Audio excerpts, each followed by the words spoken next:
Hey guys, so if you're looking for a way on how you can skip the Binance face verification, I just want to share that it's not really possible. I was looking everywhere on how it's possible to do it.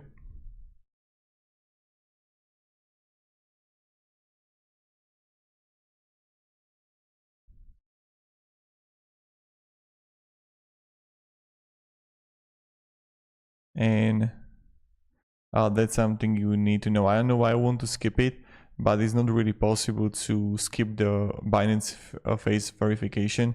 Even I saw that plenty of people got it when they are withdrawing the funds, and it's a reason because it's just a protection, so people won't get scammed. But that's pretty much it. That is not really possible to skip the Binance verification. So thank you very much for watching. Hope this video helped you, and have a great day and goodbye.